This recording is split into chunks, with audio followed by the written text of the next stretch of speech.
Hola amigas, muy buenos días y ya estamos en nuestro séptimo viernes de esta serie sobre la oración con el libro de Timothy Keller, un bestseller y que simplemente se titula La oración. Y entonces, bueno, el autor nos dice de este mismo libro que él recurrió a los antiguos maestros, a los primeros maestros, teólogos que han trascendido a través de los siglos para escribir acerca de la oración. Y el título del capítulo 7 es Las 4 reglas para orar bien, de Juan Calvino. La semana pasada estuvimos aprendiendo sobre la oración a través de las cartas que escribieron Agustín de Hipona y Martín Lutero, y esta ocasión estaremos aprendiendo de Juan Calvino. Pero a mí me gustaría hacerte un comentario que le escuchaba esta semana a Sproul acerca de la oración, y decía que la razón por la que la mayoría de la gente no disfruta la oración es porque no sabe orar. ¿Tú qué opinas? ¿Crees que esta sea la razón real por la cual las personas no tienen una vida más prolífica, más apetecible de oración? Y él decía que no es que no tengamos tiempo o que nos falte disciplina, si bien estas cosas pueden ser ciertas, ¿no? Que no nos damos el tiempo, que nos gana la tiranía del urgente, o que no somos personas que hemos practicado, nos hemos disciplinado en esta área. Bien puede ser cierto, pero no son, él señalaba que no es la razón o no son las razones principales por las que el creyente muchas veces nos quedamos cortos en nuestra vida de oración y no logramos lo que podríamos lograr y disfrutar de la oración como muchas veces lo deseamos. No todos los que estamos en Cristo, que hemos depositado nuestra fe en Él y que creemos que Él es el camino, la verdad y la vida, tenemos el privilegio y la responsabilidad de comunicarnos con nuestro Padre, que es el Creador. Sin embargo, muchos descuidamos esta área de nuestra vida, esta disciplina espiritual, la oración, y además sentimos culpa por ellos, ¿no? Los que no hemos podido desarrollar el espíritu, como que decíamos que la oración es una respuesta ante la revelación de Dios, y los hijos de Dios hemos recibido mucha revelación a través de su espíritu y de sus escrituras y de la creación. Entonces hay un deseo, hay un anhelo, ¿no? Donde mora el Espíritu Santo y Dios está revelando, definitivamente se está despertando un deseo y un anhelo, pero siempre sentimos en cierta manera que nos quedamos cortos e incluso nos causa culpa, ¿no? Y una de las cosas es que a veces tendemos a ver la oración como un deber sagrado, tan solo como un deber. Y decía Sproul que la forma más rápida para que una persona no le guste algo es exponerlo como una obligación, porque entonces se convierte en una carga. No sé si tú has experimentado a veces esta culpa, este deseo se ha transformado en una carga porque lo ves como la obligación de los hijos de Dios, pero en realidad y finalmente, y la realidad es que la oración sí es un deber, estamos llamados a una vida constante de oración, pero no es la idea de Dios que lo veamos como una carga obligatoria, ¿no? Sino que muchas veces lo vemos como una carga y como una obligación porque no sabemos orar, ni hemos aprendido realmente a orar y no es placentero. Cuando algo se vuelve placentero, cuando algo se vuelve hermoso, el corazón en lo natural lo busca, lo sigue, ¿no? Tú generalmente buscas lo que te hace sentirte feliz, gozosa, cuando es algo bello, placentero, es una respuesta natural. Y bueno, nosotros hemos visto que realmente es dulce para nuestras vidas tener la oportunidad de entrar en la presencia de Dios. Pero finalmente, las razones principales por las que nos quedamos cortos en esta área de nuestra vida, en esta oración, habíamos dicho que la oración era conversar con Dios, intimar con Dios, escuchar de Dios y relacionarnos con Él para entrar en sus propósitos, no es porque no tengamos un deseo de comunión o de intimar o que, como les decía, o que no tengamos suficiente tiempo, nos falte disciplina. Y que vaya que esto puede ser cierto, pero las razones principales es porque no sabemos cómo orar. Entonces, si estamos aquí, pues estamos en un lugar correcto, aprendiendo y Dios llevándonos en un camino para aprender y que sea disfrutable. Ahora, no saber cómo orar realmente no debe de sorprendernos, porque si observan, los discípulos, la única cosa que le pidieron a Jesús que les enseñara, Jesús en su ministerio estuvo todo el tiempo siendo un maestro para ellos, ¿no? Eso es un discípulo, lo estuvieron siguiendo, aprendiendo de él, de qué decía, lo que hacía, cómo vivía. Y la única cosa que ellos pidieron aprender, lo único adicional que ellos pidieron fue aprender a orar. Le dijeron, Señor, enséñanos a orar, y de ahí viene el Padre Nuestro.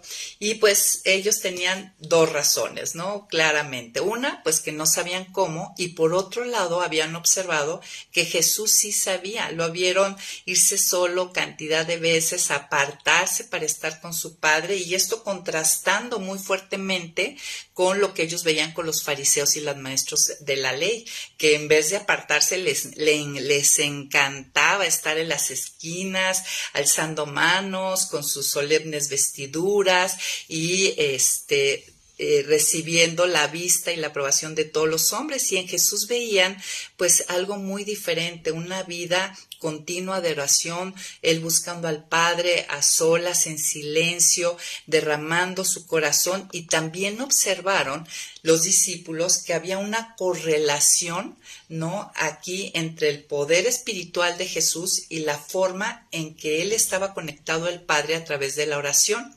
Y ante esto que observaron, dijeron, Señor, enséñanos a orar, ¿no? Y cada una de nosotras, Dios nos ha dado la capacidad de crecer en nuestras vidas de oración. Entonces, estamos muy animadas en toda esta serie con este material y otros más, algunos materiales de Miguel Núñez que también estamos incluyendo. Empezar a incluir también algunas cosas de Sproul. ¿Y qué les parece? Gracias a nuestras amigas que están aquí, Rigoberta, Gloria, gracias por acompañarnos. Y vamos a orar para empezar. ¿Qué les parece? Pues, Señor, damos gracias. Aquí estamos. Gracias porque sabemos que tú pones el querer como el hacer por tu buena voluntad.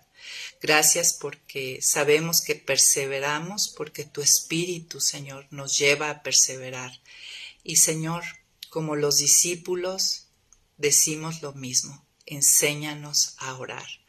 Enséñanos a orar de tal manera, Señor, que sea disfrutable, que lo busquemos, que no sea una carga, que no sea solamente un deber, si bien tú nos llamas a orar, que no lo veamos así, que lo busquemos porque hemos encontrado el camino de realmente conversar contigo, intimar contigo, escuchar de ti.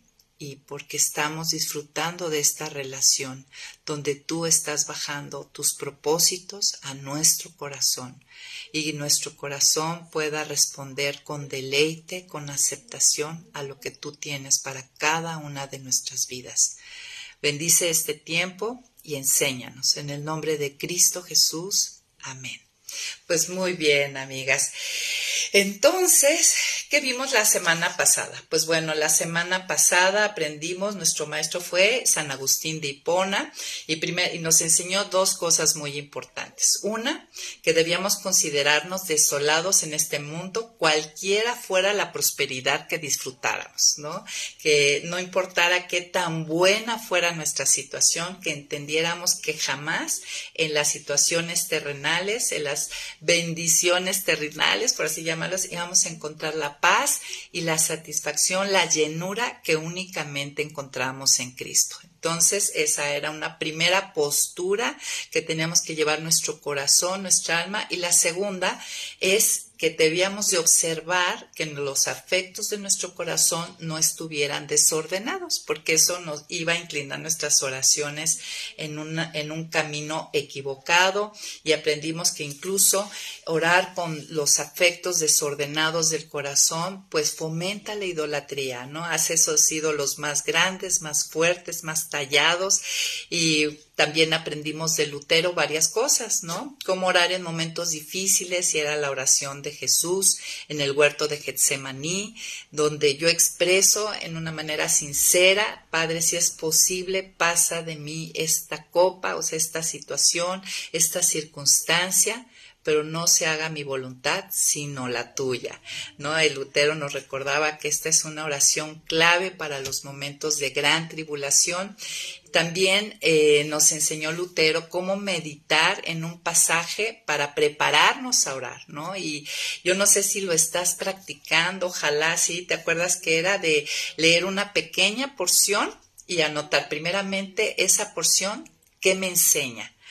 Y luego, a la luz de lo que me enseña, ¿cómo puedo alabar a Dios y agradecerle? Luego, a la luz de lo que me ha enseñado, ¿cómo me muestra mi pecado, me arrepiento y pido perdón? Y luego, a la luz de lo que me enseña, ¿cómo me anima a pedir y suplicar de su ayuda? Y decíamos que esta pequeña introducción ayuda a centrar, a apagar los ruidos, ¿no?, con los que a veces entramos en nuestro tiempo devocional, y nos prepara para orar. También Lutero nos animaba a orar 2 veces al día y a orar con el Padre Nuestro, ¿no?, aplicándolo a nuestras circunstancias diarias, que no fueran, como dice Mateo 6, oraciones repetitivas, pero sí tomando el esquema del Padre Nuestro, que nos lleva a no tener distracciones, que de repente ya no sabes qué orar o siempre estás orando lo mismo, ¿no? Y también Lutero nos animaba a que cuando estamos con Dios en esta oración y el Espíritu Santo nos empezara a ministrar, que paráramos de nuestro menú de oración que teníamos y nos dispusiéramos a escucharlo, que era el momento en que el Espíritu Santo, él le llamaba, nos predica. Y bueno, eso fue en cuanto a la clase pasada, y como les decía, hoy veremos, nuestro maestro será Juan Calvino, uno de los grandes teólogos, y él nos da 4 reglas para orar de una manera provechosa. Y la primera regla se refiere que el que se acerca a Dios en oración, buscando esa conversación, ese intimar, ese relacionarse, debe haber un sentido de temor y reverencia, ¿no? La oración provechosa es hecha por un hijo que ha comprendido y ha desarrollado el temor a Dios, es decir, la reverencia al Creador y Padre. En muchas traducciones de la Biblia a veces viene temor, la palabra temor o reverencia como un sinónimo. Entonces Juan Calvino, que nos dice que el que va a orar, el que tiene acceso al Padre, tiene que venir con ese sentir, ¿no? Y es que debemos de entender que la audiencia personal y conversación que tenemos no es con otro igual a nosotros, sino con el Dios todopoderoso del universo. Y ya el centrar nuestra mente en con quién vamos a entrar en una conversación, a quién tenemos acceso, debe de ubicarnos. No es con otro igual, no es mi compadre. Si es bien amigable, no es, como dice por ahí una canción, ¿no? No es igual, aunque se hizo hombre, no es igual a mí. Somos totalmente diferentes. Y si aquí en el plano terrenal, cuando vamos a estar, nos da audiencia alguna persona que está en mayor autoridad, yo entro con el entendido de delante de quién voy a estar, hablando en el terreno humano, cómo no ubicar el corazón de con quién voy a tener audiencia, ¿no? Con el rey. Habíamos dicho que la palabra acceso se utilizaba en la antigüedad precisamente para cuando los ciudadanos literal tenían acceso al rey, a una audiencia con el rey, y nosotros tenemos acceso con este rey que resulta que es nuestro Padre, pero no deja de ser el rey, el creador, el sustentador y el autor de todo. ¿no? Entonces eso mi corazón lo tiene que saber. Yo no puedo entrar como si entrara con mi compadre, ¿no? Claro que hay familiaridad, claro que hay confianza, como dice Hebreos, pero no es mi compadre, ¿no? O sea, hay a veces unos lenguajes así como que realmente que no reflejan la realidad de con quién tenemos esta relación. No puede haber ligereza, sí puede haber confianza, pero no ligereza en este encuentro, ni puedo andar divagando como si Dios no importara, ¿no? O sea, entro a audiencia con el rey y no sé ni qué decir y ando distraída y bueno, espérame tantito, déjale apago los frijoles y a ver, espérame tantito, voy a ver mi chat, al rato tengo, pues no, o sea, en la oración es audiencia con el rey, ¿no? Y no puedo entrar con ligereza. Por eso Martín Lutero nos daba este consejo de estudiar brevemente un pasaje que no era un estudio bíblico para ayudar al corazón y la mente a ubicarse, a quietarse y prepararse para esta audiencia, ¿no? Debemos de prepararnos dejando todo cuidado y afecto terrenal, es decir, teniendo en orden los afectos de mi corazón, ¿no? Decíamos que estaban desordenados los afectos de mi corazón y bueno, entonces esta es la primer regla, ¿no? La reverencia y temor a Dios. Pero aquí algo importante sería a qué se refiere el temor a Dios. Y yo creo que muchas de nosotras pues ya hemos tenido estudios bíblicos que nos han enseñado esto. Pero bueno, vamos a aclarar algunas cosas. ¿A qué se refiere? La pregunta es, si yo debo de entrar con temor y reverencia a Dios, ¿a qué se refiere el temor a Dios? ¿El temor es a que nos castigue? ¿Ese es el temor con el que debo entrar a la audiencia con mi Padre? Pues no, porque primera de Juan 4:18 dice que el perfecto amor echa fuera el temor y las que hemos sido adoptadas como hijos, sabemos que el perfecto amor de Dios ya nos redimió, nos perdonó, nos limpió y que somos salvas y que salva significa que no voy a pagar por mis pecados. Entonces el temor con el que yo entro a esta audiencia no es el temor al castigo, aun cuando yo voy a abrir mi corazón delante de Él y voy a confesar y reconocer delante de Él el pecado que Él ya sabe, no es que lo voy a enterar, no entro con un temor de que pues va a venir un castigo, va a venir un juicio. Yo como hija de Dios no se refiere eso el temor o la referencia a Dios. Romanos 8:1 nos dice que no hay condenación para los que estamos en Cristo Jesús. Así que no es temor al castigo, amigas, sino a no vivir de una manera justa delante de Él, ¿no? Ahora, ¿cuál sería la mejor manera de desarrollar temor a Dios, o sea, o reverencia? Pues, ¿qué creen? En el Salmo 130, si me acompañas, aquí, si tú dices, ok, yo quiero que Dios desarrolle en mí ese temor, esa reverencia a Él, pues vamos al Salmo 130 y vamos a leer del 1 al 4 y aquí encontramos el primer consejo, señalamiento de cómo se desarrolla este temor. ¿Ya estás ahí conmigo? Salmo 130, versículo del 1 al 4. Dice, a ti clamo, Señor, desde el fondo de mi angustia. Escucha, Señor, mi voz, que no se cierren tus oídos al clamor de mi súplica. Señor, si te fijaras en nuestros pecados, ¿quién podría sostenerse en tu presencia? Pero en ti hallamos perdón, para que seas reverenciado. Aquí nos está hablando que el perdón, el tener este acceso, el saber que tenemos este privilegio y que somos perdonadas, que no entramos con un temor al castigo, tiene que llevar a reverencia, ¿no? Entender este perdón, las implicaciones de este perdón, tiene que llevarnos a una reverencia, a una honra, a un temor. Uno de los grandes propósitos del perdón, entonces, es desarrollar gratitud y reverencia.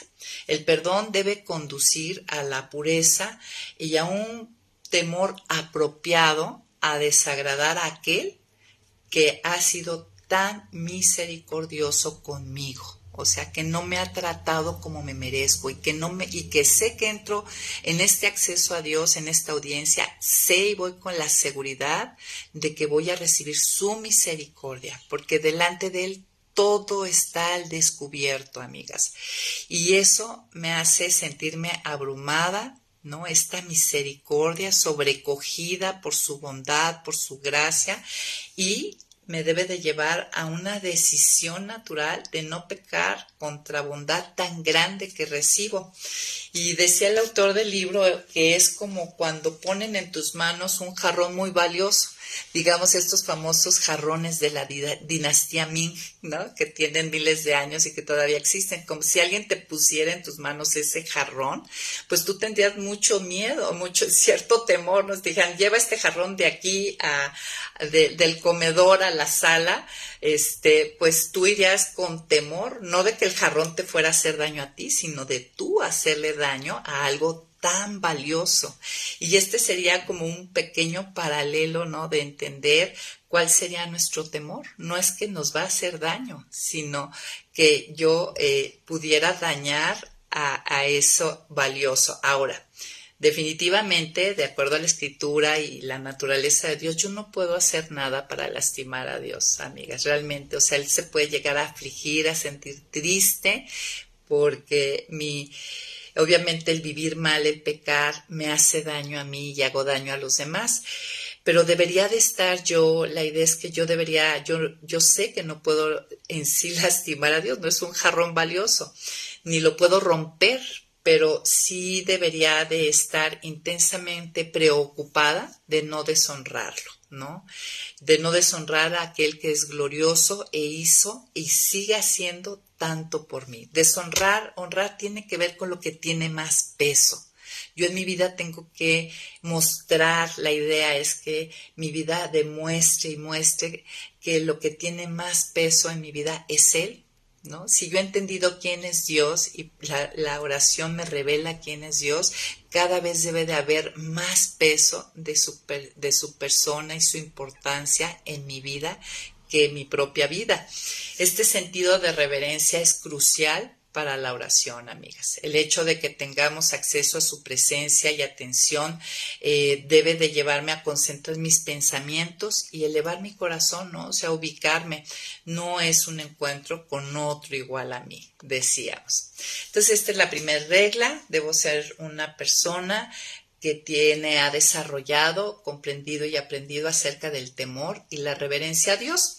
Por otro lado, la segunda regla que nos dice Juan Calvino es que la persona que ora debe de tener y desarrollar la humildad espiritual, ¿no? Y humildad espiritual implica un fuerte sentido, ¿no? Un fuerte sentir de nuestra dependencia de Dios en general, en cuanto a todo, ¿no? Una disposición a reconocer y arrepentirme de mis propias faltas. Yo debo de entrar con esa disposición, debo tener esta humildad espiritual, ¿no? A reconocer, ¿no? Delante de él, o sea, todo está descubierto y eso pasa, amigas, las que abres tú la escritura, preparas tu corazón, el Espíritu Santo está ahí trabajando y por supuesto, hay veces que dices, pues, ay, ¿de qué pediré perdón hoy? Pues, a lo mejor esto al otro, pero abre la escritura y vas a ver cómo Dios va a mostrar cuántas cosas faltan en mi ser, ¿no?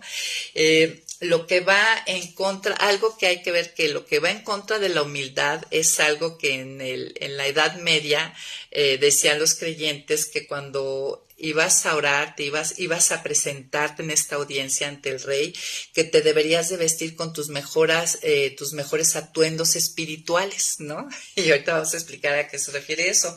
Esto va en contra de la humildad, ¿no? Era la idea que tú te vistieras con tus mejores atuendos espirituales para impresionar a Dios con tu devoción, ¿no? Y cuando yo leía esto, pues enseguida me vino el pasaje de los fariseos en Mateo 6, que están, como les mencionaba, en las esquinas, parados, orando para ser vistos de todos, ¿no?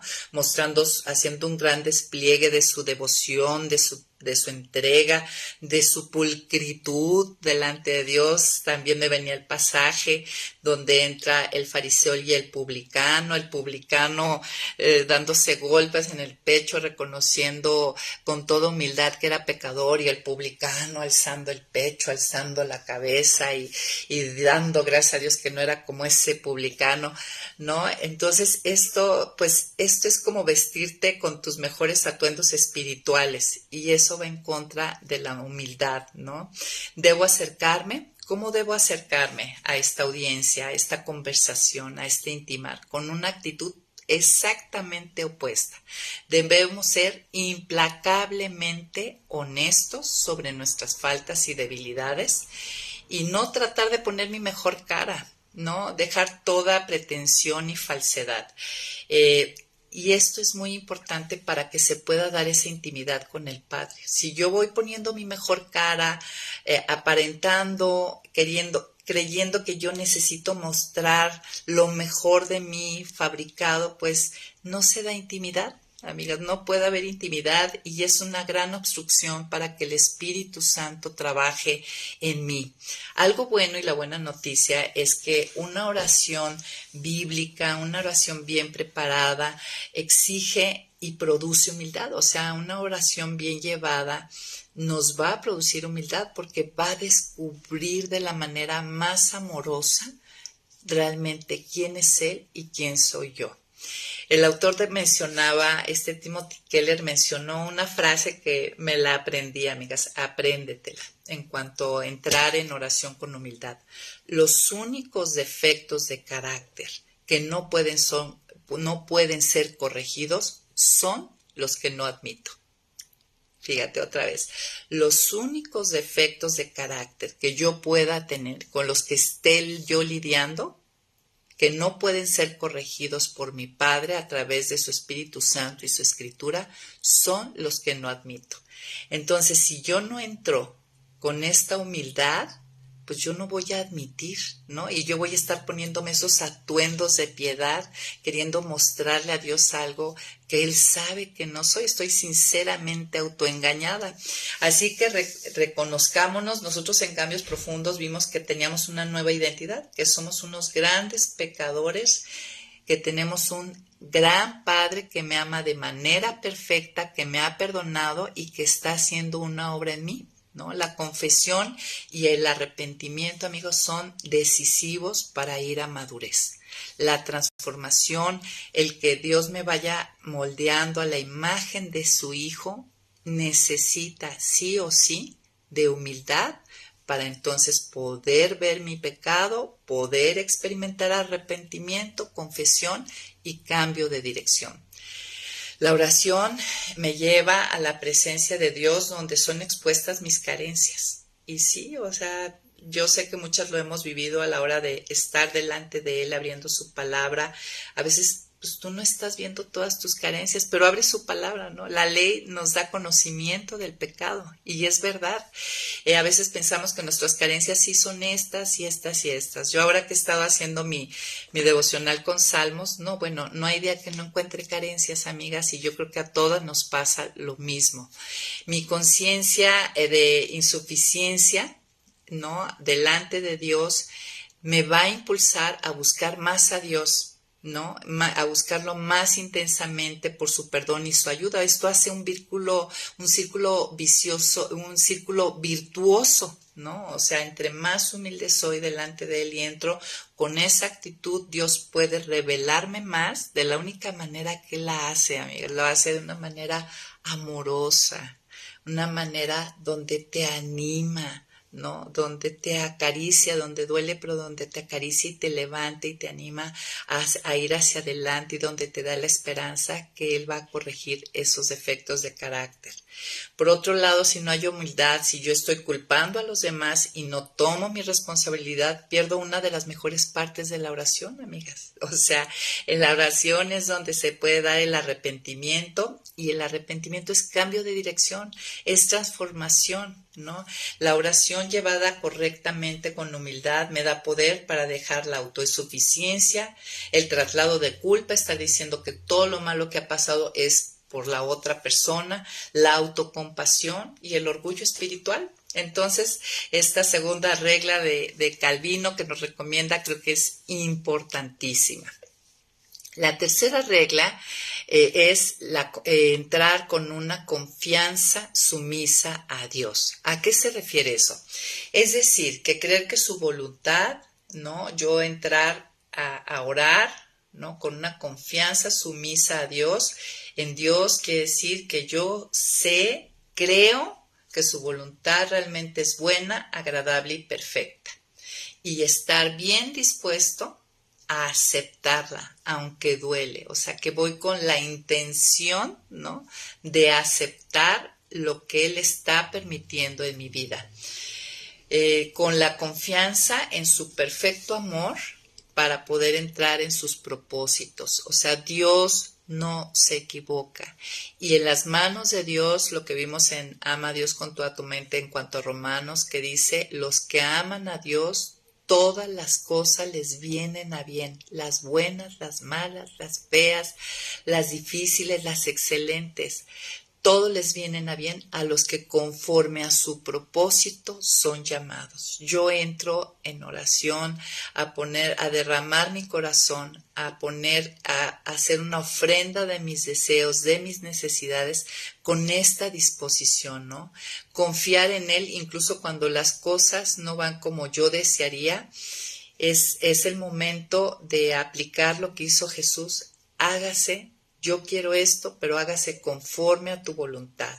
Dejar fuera mi opinión, ¿no? Darle mi opinión es como decirle, tú te estás equivocando, no estás pensando bien las cosas. Mira, realmente cómo estás permitiendo aquí esto. O sea, entrar, hacer como un pulso con Dios, ¿no? Con la mano, a ver quién gana. O sea, no, yo tengo que entrar con una confianza sumisa en Dios, en la oración, porque uno de los propósitos, lo que sucede en este momento, cuando yo entro con esta disposición, no con la disposición de echarme un pulso con Él, o sea, puño con puño y a ver quién tiene más fuerza y yo te voy a dar unos argumentos, Señor, para que tú entiendas que aquí no estás viendo bien las cosas, pues olvídate, o sea, la oración no es sus propósitos, es llevar mi corazón a confiar en su sabiduría y no en la mía. Y esto lo hace el Espíritu Santo y lo hace su palabra y lo hace, amigas, y lo hace. Y nos da la capacidad y la fuerza para soportar y transitar esas pruebas de fuego. Y además nos da un consuelo, el saber que los que aman a Dios todas las cosas los llevan a bien, trae consuelo y trae descanso de estar luchando contra la circunstancia, ¿no? De estar luchando en lo físico, en lo real, en el plano real y en el plano espiritual, ¿no? Entonces, consuelo, descanso, confianza, nos da el entrar con una confianza sumisa a Dios, ¿no? O sea, que estás sujetándote, ¿no? Por debajo de su autoridad y confiando en nada malo puede proveer, o sea, nada malo va a venir de Él.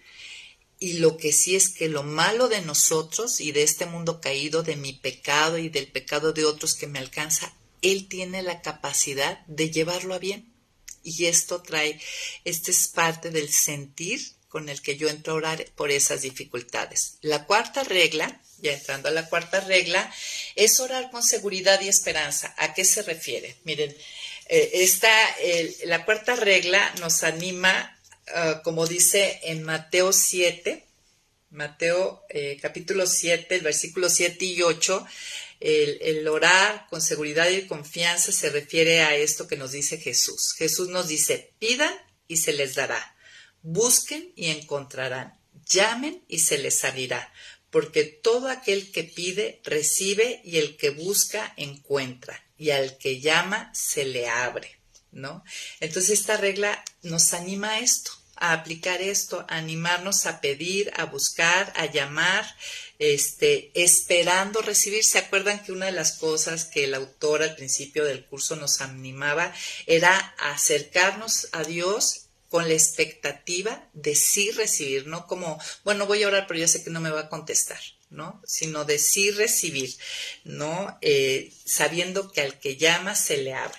Ahora, La regla 3 y 4 parece contradictoria aparentemente, ¿no? Si yo debo de entrar con una confianza sumisa en que su voluntad es buena, agradable y perfecta, y por otro lado soy animada a pedir, a llamar, a buscar, pues entonces puede venir una pregunta así, ¿no? Si la voluntad de Dios es perfecta y la sumisión a esa voluntad es tan importante, ¿por qué orar por cualquier cosa con fervor y confianza si finalmente se va a hacer lo que Dios dice? Pues bueno, hay 2 razones importantes. Debo de hacerlo así porque finalmente Dios me invita a hacerlo así, no solamente en Mateo, en diferentes partes. Él nos invita a acudir a Él y a pedir en su nombre, ¿no? Dice en otra parte, no han recibido nada porque hasta ahorita no han pedido nada en mi nombre, ¿no? Entonces, esta regla nos dice que pidamos con confianza, con esperanza, sin temor de pedir por lo equivocado, que ciertamente muchas veces vamos a pedir con motivaciones equivocadas, realmente ya lo hemos hecho, Dios lo sabe, no existe alguien más que Jesús que ha orado de manera perfecta, con los motivos perfectos, con el corazón y los afectos bien alineados. Nosotros en nuestra situación caída pero redimida, ahí vamos con cierta mezcla de varias cosas, Dios lo sabe y gracias a Dios pues no pasa nada si pedimos mal, no lo va a dar. Esa es nuestra confianza.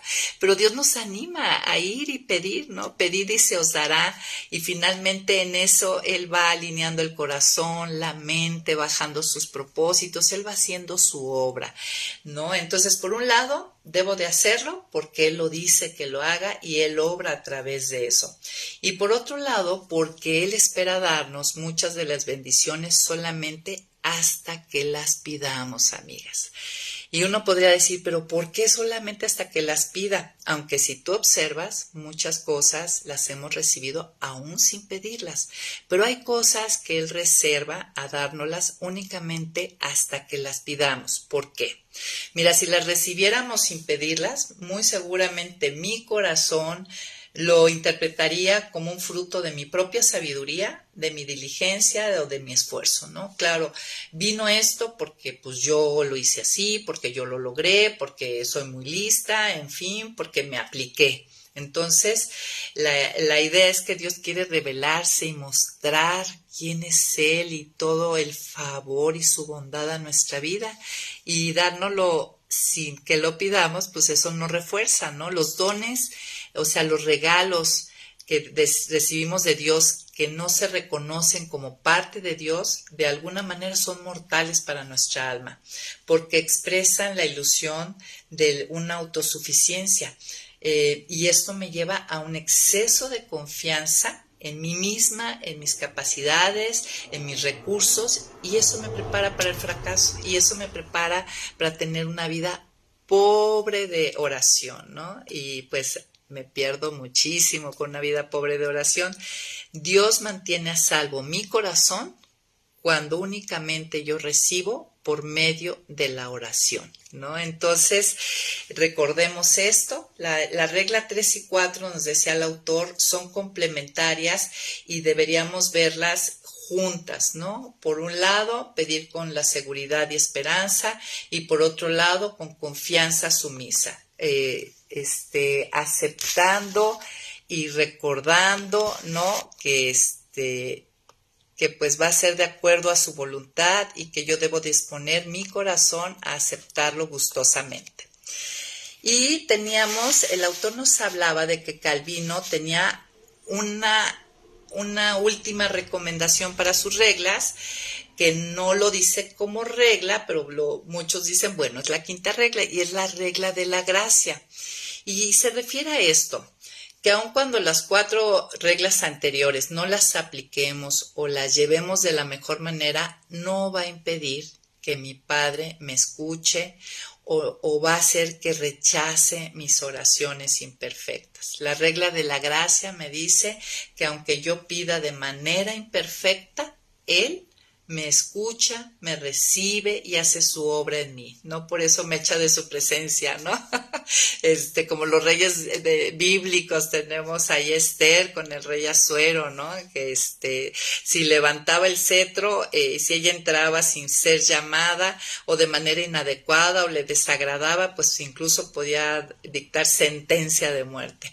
No, en nuestro caso, con nuestro Padre, esta última regla, que no es regla, la gracia en la oración es que aunque yo lo haga de manera imperfecta, de manera incompleta, con motivaciones mezcladas, Dios no me echa de su presencia ni cierra su oído. Él está ahí y va a seguir haciendo una obra en mí, ¿no? Entonces, y recordar, ¿no?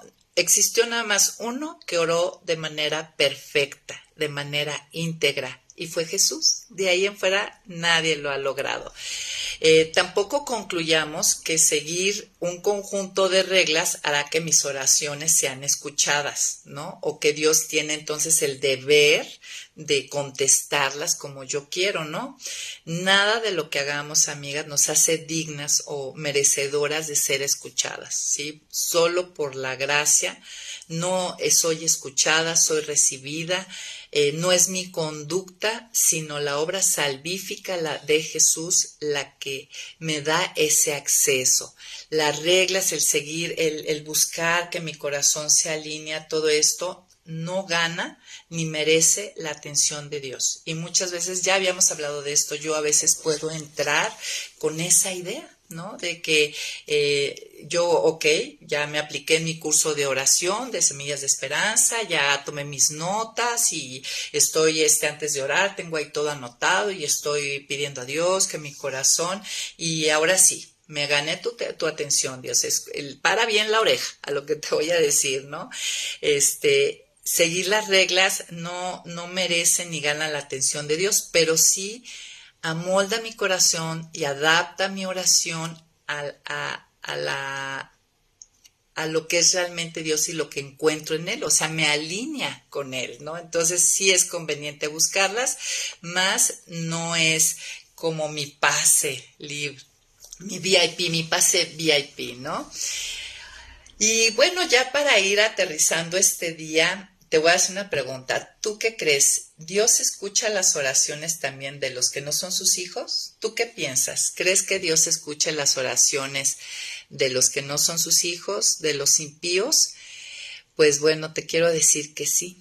Aun cuando hay personas que no oran en el nombre de Jesús o gente que no es del pueblo de Dios, Dios escucha esas oraciones y las responde por su inmensa misericordia y bondad que tiene a su creación. Recuerda que aún Él hace salir la lluvia, el sol sobre buenos y malos, y hay alimento y hay cosas buenas por su bondad a través de todo el mundo. Claro que cuando soy su hija, sabemos y entendemos que las cosas son diferentes.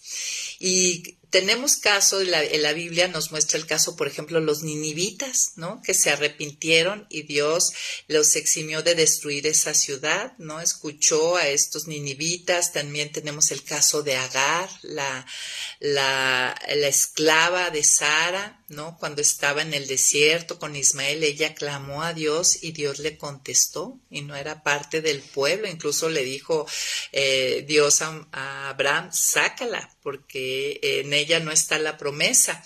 También tenemos en el Nuevo Testamento el caso de la mujer de Tiro y Sidón que oró para que pidió a Jesús para que liberara a su hijo de un demonio, ahí en Marcos 7.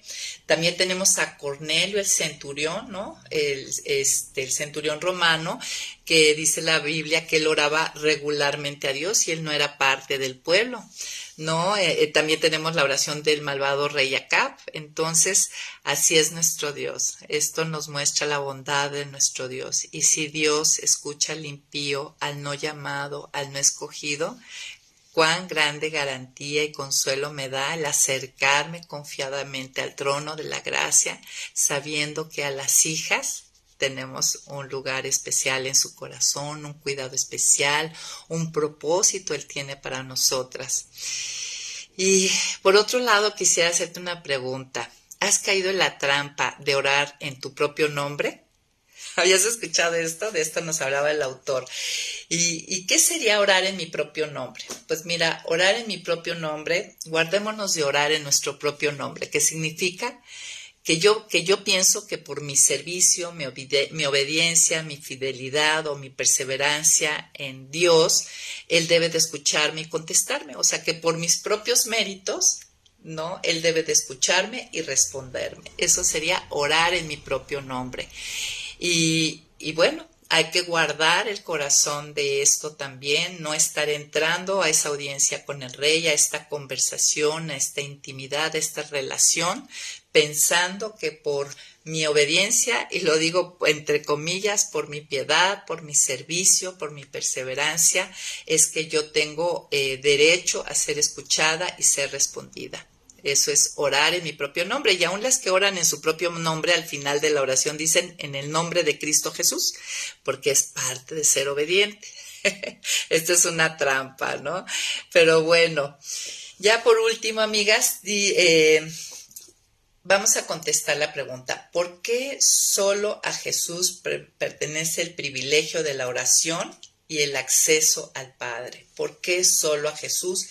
Y por otro lado, ¿por qué yo soy siempre escuchada por causa de Jesús? ¿No? Por un lado, solamente a Jesús es el único que tiene el derecho, el merecedor de la oración, de acceso al Padre. De hecho, veíamos en una de las lecciones, ¿no? Que cuando oramos estamos conectándonos al momento de interactuar con toda la Trinidad, y que Jesús estaba sentado a la derecha de Dios Padre, intercediendo por nosotros, pasando nuestras oraciones al Padre.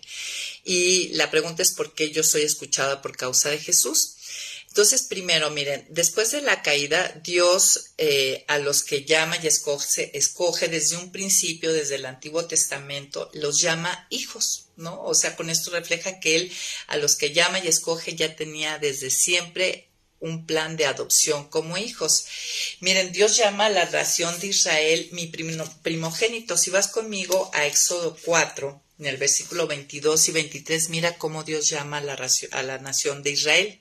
Dice: pero tú le dirás al faraón, así ha dicho el Señor, Israel es mi hijo, es mi primogénito.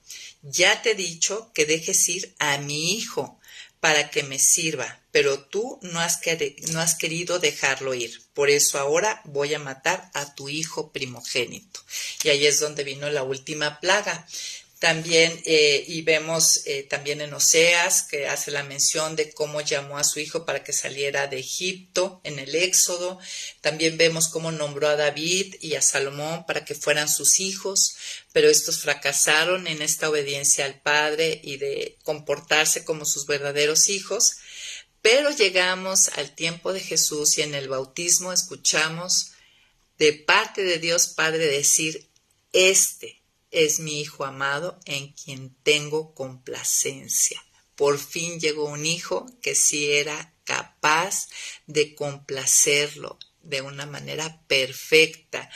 Entonces, finalmente hay un verdadero hijo, uno que puede confiar, obedecer y complacer al Padre de manera exacta y como Dios lo requiere. Y por lo tanto, solo Él y solo a Él, de entre todos los hombres, le pertenece el privilegio del acceso a Dios y la oración, ¿no? De pedir.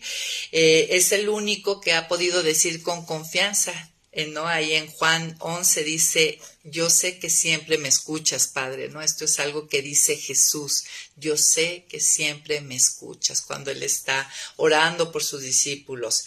Entonces, yo soy escuchada, porque yo soy siempre escuchada por causa de Jesús, porque las que hemos creído y hemos puesto nuestra confianza y fe en Él, lo que estamos en Él, dice Pablo, ¿no? Entonces lo que aplica a Él, aplica a nosotros, y el acceso lo tenemos en Él, ¿no? Llegamos al Padre y mis peticiones llegan a través de Él porque estoy en Él, ¿no? Y pues bueno, amigas, esto sería la séptima sesión de este libro de la oración. Y bueno, sigamos animadas. ¿Qué tal si estás leyendo los salmos, si estás aplicando el consejo de Martín Lutero de preparar tu corazón? Y ahora pues tenemos estas 5 reglas más para ir agregando a nuestro entendimiento y pues seamos esas discípulas que decimos, Señor, enséñanos a orar. Y seamos muy animadas. La mayoría de la gente no ora porque no ha sido una experiencia que disfrute muchas veces, que ve como una obligación, porque finalmente no sabe cómo orar, pero nosotras estamos aprendiendo y la idea es que aprendamos el camino de que esto sea de gran disfrute, esta audiencia con el Rey, este acceso a nuestro Padre, sea de gran disfrute y edificación para nuestra vida. Muchas gracias por acompañarnos. Bye bye.